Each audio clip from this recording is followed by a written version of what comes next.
Tertiary structure of protein. अब तक हम लोगों ने primary structure and secondary structure of protein discuss कर लिया है। वीडियो लिंक आप लोगों को डिस्क्रिप्शन बॉक्स में मिल जाएगा। और अगर वीडियो अच्छी लग रही हो तो like, comment and subscribe the channel #biotechnet एंकी। Next we are going to discuss about tertiary structure of protein. The overall 3D arrangement, three-dimensional arrangement of all residue in a protein is called tertiary structure of protein.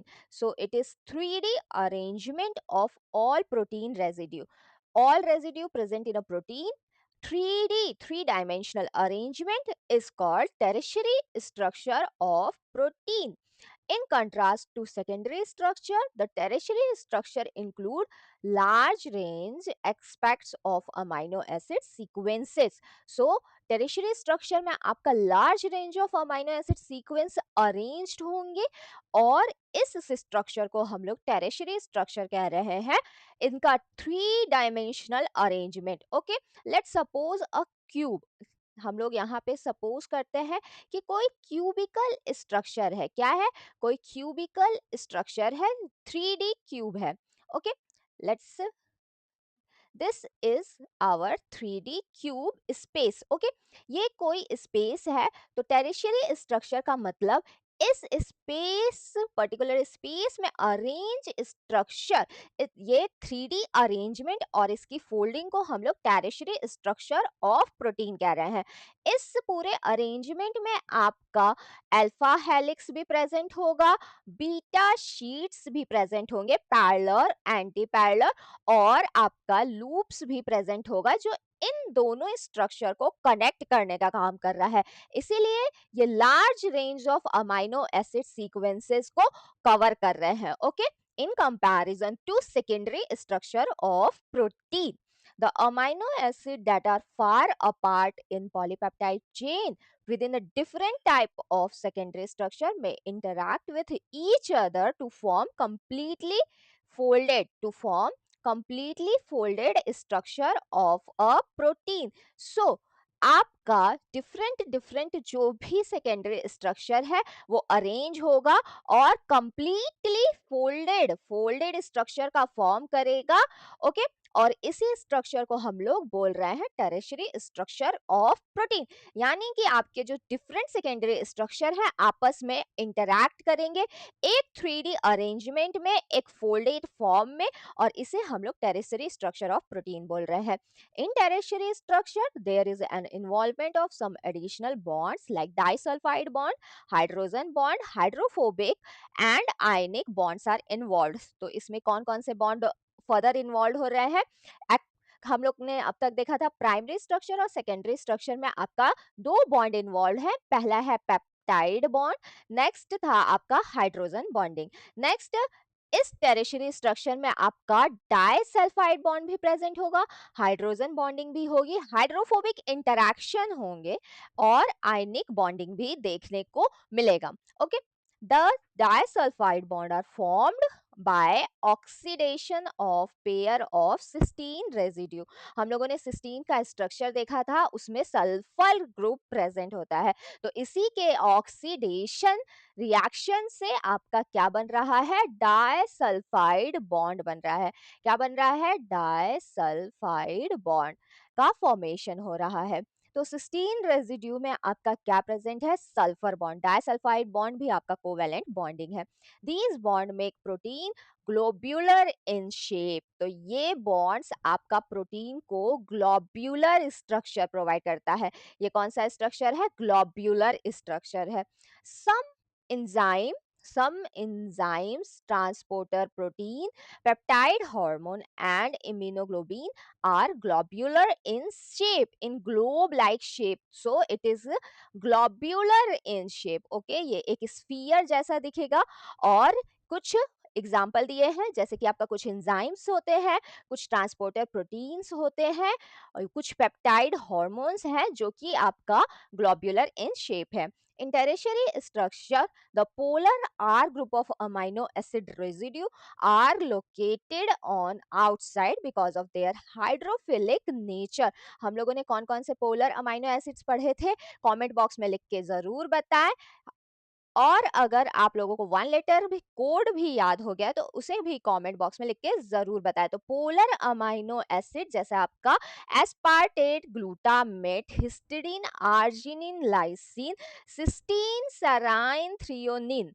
Okay, cysteine, serine, threonine, tyrosine, these are polar amino acid. और ये polar amino acid हमेशा इस globular structure के outside present होने वाले हैं। क्यों outside present होने वाले हैं? क्योंकि जितने भी बायोलॉजिकल मॉलिक्यूल्स हैं उन्हें हम लोग वाटर में कंसीडर करते हैं, तो ये आपका वाटर मॉलिक्यूल के साथ इंटरैक्ट करेंगे। ओके, तो पोलर अट्रैक्ट पोलर। ओके, तो ये जितने भी पोलर अमाइनो एसिड हैं वो आउटसाइड प्रेजेंट होंगे, और जितने भी आपके नॉन पोलर अमाइनो एसिड्स हैं, जैसे कि आपका non polar amino acid glycine, glycine, alanine, valine, leucine, these amino acids are non polar amino acid. और ये नॉन पोलर अमाइनो एसिड हमेशा कहाँ, इंटीरियर में प्रेजेंट होने वाला है, किसी भी फोल्डेड स्ट्रक्चर के इंटीरियर में प्रेजेंट होने वाला है। Okay, so this line defines this thing. Okay, and the non-polar R group of amino acid residue are located in interior to form hydrophobic interaction। और ये इंटीरियर में पाए जाते हैं और इसे हम लोग हाइड्रोफोबिक इंटरैक्शन क्या कह रहे हैं, ये एक तरह का हाइड्रोफोबिक इंटरैक्शन फॉर्म कर रहे हैं। The 3D structure of more than 1000 proteins has been revealed by X-ray crystallography and nuclear magnetic resonance technique. तो दो टेक्निक्स आपका 3D अरेंजमेंट ऑफ प्रोटीन को डिटेक्ट करने के लिए होती है। कौन कौन सी? X ray crystallography, first one is X ray crystallography and next one is nuclear magnetic resonance NMR technique, next one is NMR technique. Okay, so these two techniques are used to detect 3D arrangement of protein molecule. Next, here we discuss about diagram. This is your disulfide bond। ये क्या है आपका? ये आपका disulfide bond का formation दिखाया गया है। और hydrophobic interactions, technical glitch. Okay, यहाँ पे आपका ये क्या है, ये डाइसल्फाइड बॉन्ड का फॉर्मेशन दिखाया गया है। और ये कौन सा रेजिड्यू बना रहा है? सिस्टीन रेजिड्यू बना रहा है। इसमें एडिशनल डाइसल्फाइड बॉन्ड प्रेजेंट होते हैं। ये आपका नॉन पोलर अमाइनो एसिड का हाइड्रोफोबिक इंटरैक्शन शो किया गया है। यहाँ पे किस तरह से एक अमाइनो एसिड दूसरे अमाइनो एसिड से हाइड्रोजन बॉन्डिंग शो कर रही है, और कुछ आयनिक इंटरेक्शन, ये आपका लाइसिन का स्ट्रक्चर है, और दिखाया गया है किस तरह से आयनिक बॉन्ड का भी फॉर्मेशन होता है। So tertiary structure of protein includes which bond? Peptide bond, disulfide bond, hydrogen bond, hydrophobic interaction and ionic interaction. It is overall 3D arrangement of all residues present in protein.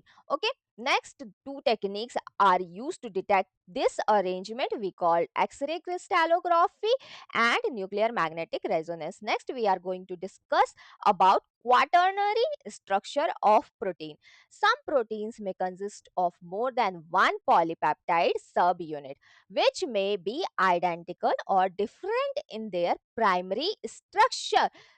These subunits associate specifically to each other to form comparatively larger and complex molecule that is called quaternary structure. तो अब सारी जो arrangement है, primary structure, secondary structure और टेरेशरी arrangement, ये सब आपस में मिलके एक कॉम्प्लेक्स मॉलिक्यूल का फॉर्मेशन करती है, जिसे हम लोग क्वाटर्नरी स्ट्रक्चर कह रहे हैं। Quaternary structure is a spiral arrangement of protein subunit.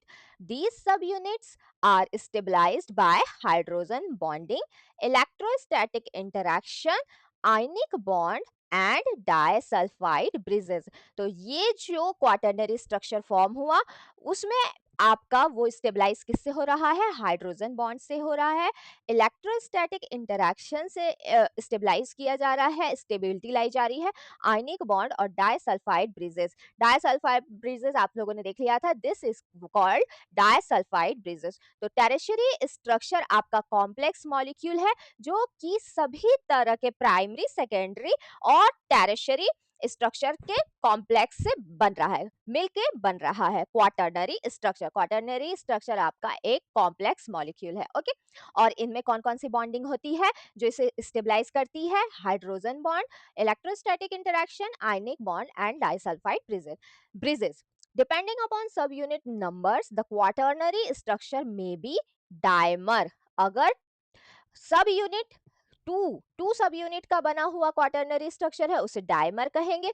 Three सब यूनिट का आपका स्ट्रक्चर बना है तो उसे ट्राइमर कहेंगे। और ये सब यूनिट आइडेंटिकल हुए तो उसे हम लोग होमोडाइमर कह रहे हैं।